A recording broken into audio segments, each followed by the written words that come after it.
बोलिए शंकर भगवान की। लेकिन आज प्रसंग बड़ा सुंदर है। कल मैं कथा सुना रहा था महाराज दशरथ की बारी में। अब राम कथा प्रारंभ हो चुकी है। बड़ी सुंदर है परीक्षित जी राम कथा। हमें नित्य धर्म पर चलना सिखाती रोज रामायण। मैं कई बार परीक्षित जी बोल चुका हूं, रामायण हमको जीना सिखाती है। क्यों?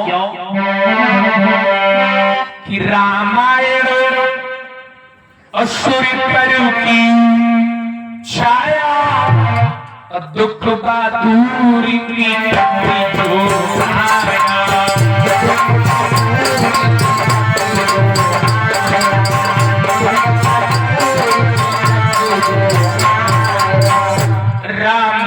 सुर तरु की छाया और दुख बहादुर निकट जो आया। देखो परीक्षित जी, राम के बारे में जो कहेगा या कहलवाएगा या सुनेगा, परीक्षित जी अनेक बाधाओं से दूर रहेगा। एक बात और परीक्षित जी है, ये धर्म के कार्य करवाना या करना परीक्षित जी, ये भी एक प्रकार की भक्ति होती है। पता नहीं 2-4 साल पहले से परीक्षित जी दिमाग में आ रहा होगा कि भगवान की कथा कराएंगे। इतना पैसा खर्च होता है, हमारी परीक्षित जी ने इतनी सुंदर व्यवस्था किया, तब जाकर के भगवान की कथा का परीक्षित जी यश मिल रहा है। ये भी परीक्षित जी तुम्हारी एक भक्ति है। कथा प्रांगण में बैठना बिटिया लोगों, ये भी एक भक्ति है। संकीर्तन बोलना, ये भी एक भक्ति है। कल प्रसंग परीक्षित जी चल रहा था, महाराज दशरथ की 3 शादियां हुई। कौशल्या, सुमित्रा और केकई। महाराज दशरथ अपनी तीनों रानियों के साथ में परीक्षित जी अपना जीवन व्यतीत कर रही है। अब महाराज के ऊपर परीक्षित जी चौथा पद आने वाला है। महाराज की उम्र कितनी है परीक्षित जी? अब 60,000 बरस के राजा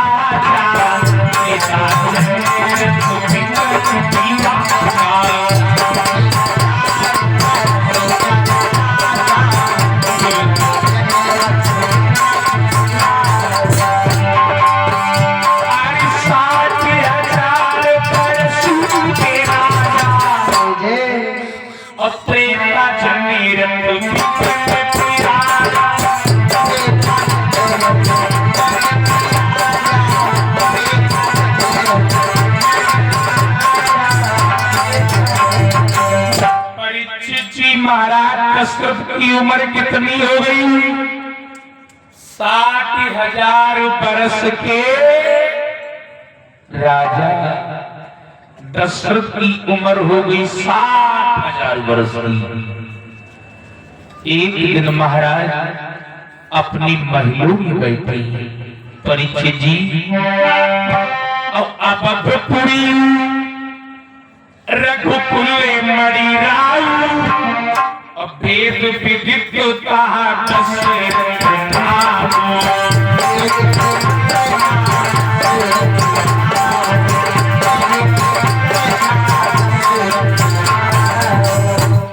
परीक्षित दशरथ राजा कैसे हैं?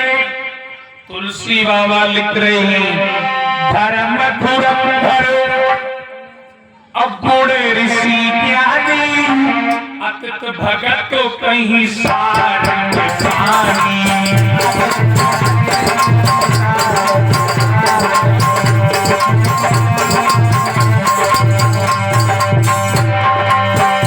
अरे धर्म धुरंधर भगत कई सारंग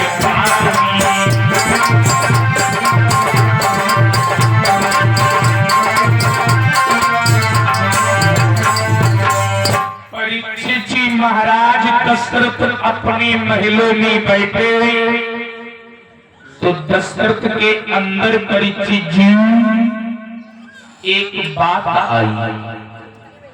दशरथ को परीक्षित जी गिलानी हो गई। अच्छा, गिलानी कौन सी हो गई?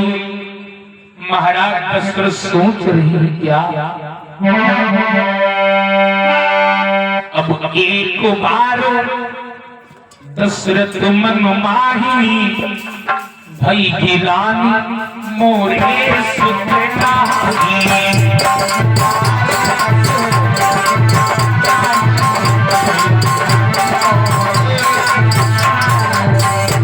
महाराज दशरथ के अंदर परीक्षित जी गिलानी हो गई कि हमारे कोई संतान नहीं है। लेकिन परीक्षित जी ये चौपाई कहती क्या है? एक बार सब लोग पढ़े लिखे बैठे हो, बार माने क्या होता है? दिन।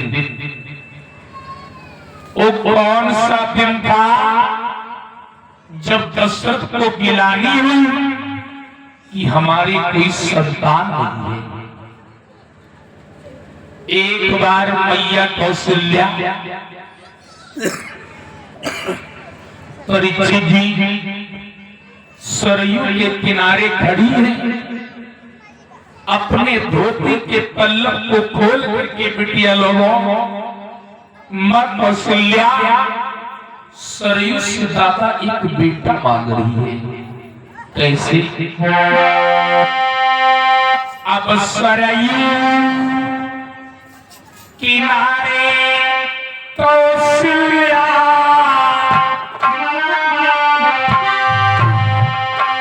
कियहू पर मां गई, कियहू पर मां हो और सरयू दैना देव एक ललनवा कौशल्या रनिया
कौशल्या धोती के पल्लव को खोल करके आ दादा सरयू से बेटा मांग रही है। दशरथ के कानों के अंदर जब रोने की आवाज गई रे माताओं, महाराज दशरथ दौड़ करके सरयू के पास जब आए तो क्या देखा कि कौशल्या खड़े खड़े रो रही है। सरयू से एक बेटा मांग रही है। परीक्षित महाराज उसी दिन दशरथ को गिलानी हो गई क्या कि एक बार दशरथ मनु माही भई गिलानी मोरे सुत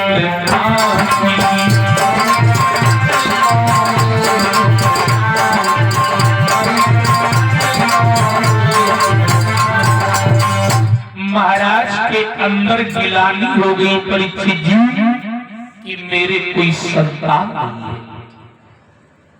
और दशरथ को गिलानी कब हुई बिटिया लोगों? बड़ी ध्यान से सुनना।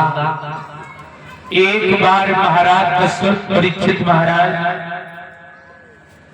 जंगल को शिकार करने जा रहे हैं। एक हिरण का पीछा किया। पीछा करते करते दादा जा रहे हैं। हिरण ने आवाज लगाई, दशरथ अरे पागल हो गए हो क्या?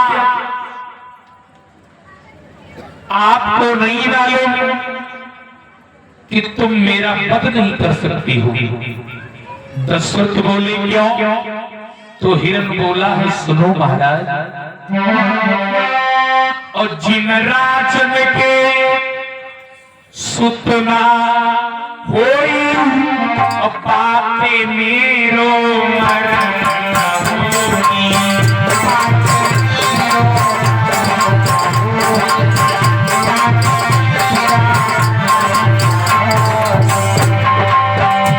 अरे जिन राजन तेरे सुतना होई बाते मेरो मरण होई।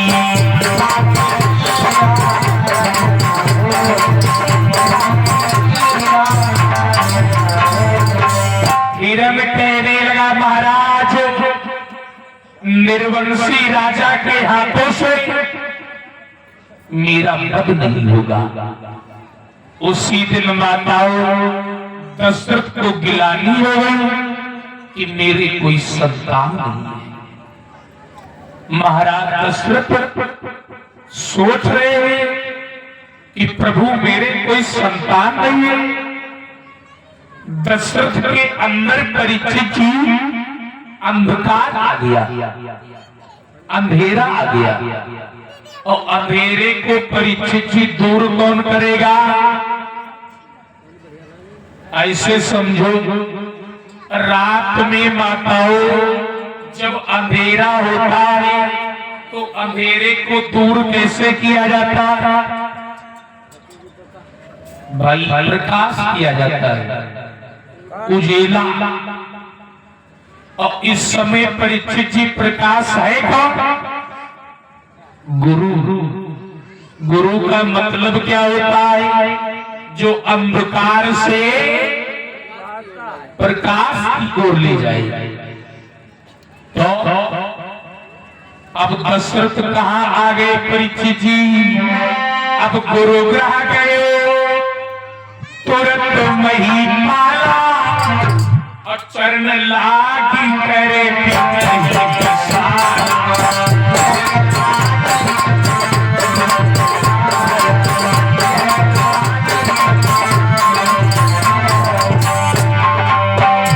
अरे गुरुग्रह गए, तुरंत मही माला और चरण लागी करे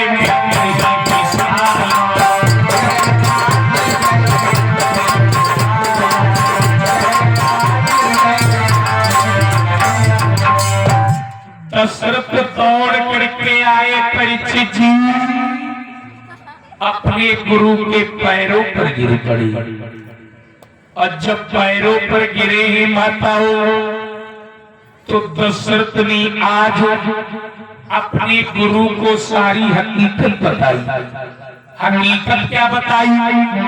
और निज दुख सुख सबको रही सुनावा, और कई वशिष्ठ बहुत विधि समझावा।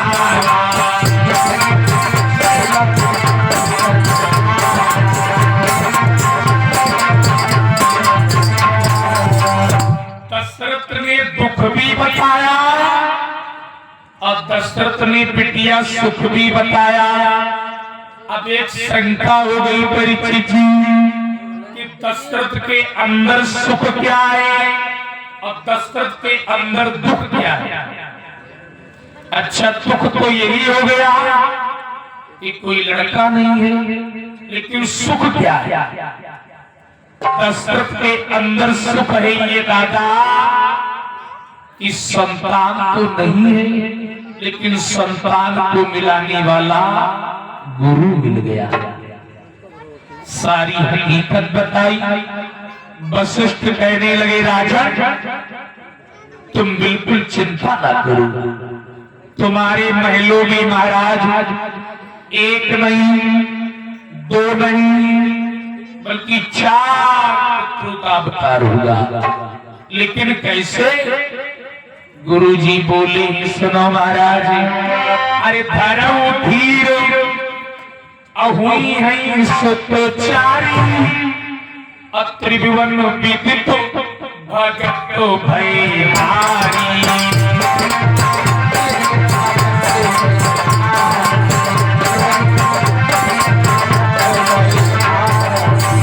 महाराज तुम्हारे 4 लड़का होंगे, लेकिन ऐसे नहीं होंगे। दशरथ बोले कैसे होंगे? तो वशिष्ठ बोले सुनो, पहले तुम यज्ञ करो, महलों में तुम यज्ञ का अनुष्ठान करो। तो दशरथ बोले गुरुदेव ऐसा करो तो देरी किस बात की है, यज्ञ प्रारंभ करो।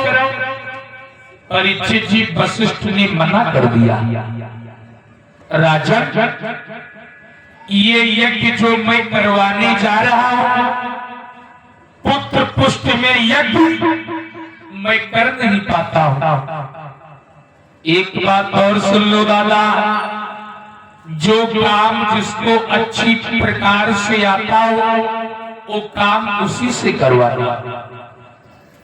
वशिष्ठ जैसा ज्ञानी जिस वशिष्ठ पद्धति से माताओं हम लोग हवन करवाते हैं, आचार्य हवन करवाते हैं, उस वशिष्ठ ने मना कर दिया। राजा ये यज्ञ मैं कर नहीं पाऊंगा।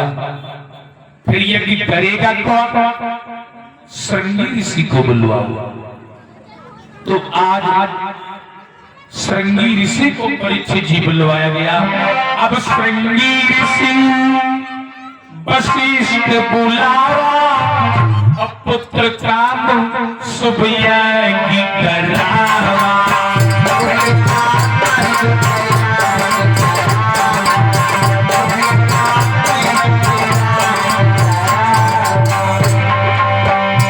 अब श्रृंगी ऋषि वशिष्ठ बुलावा, हाय पुत्र काम शुभ यज्ञ करावा।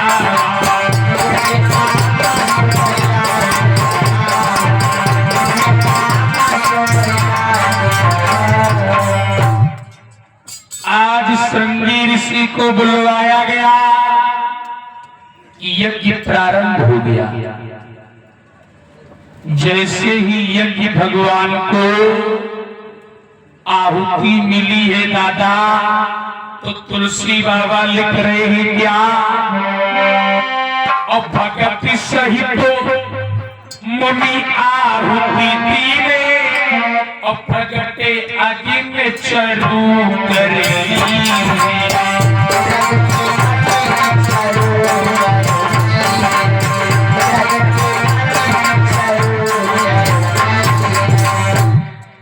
यज्ञ भगवान को परीक्षित जी आहुति प्रदान कर दिया।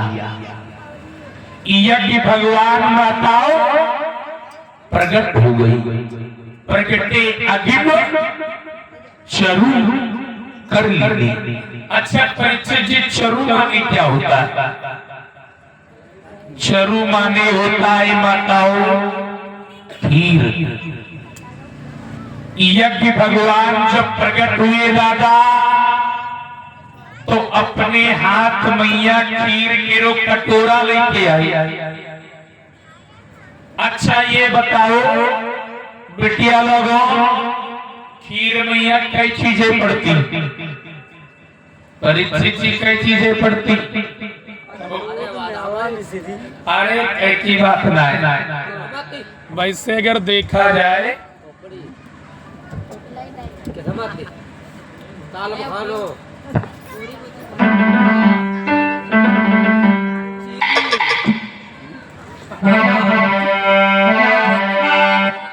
वैसे अगर देखा जाए माताओं तो खीर मैया परीक्षित जी केवल तीन ही चीजें पड़ती।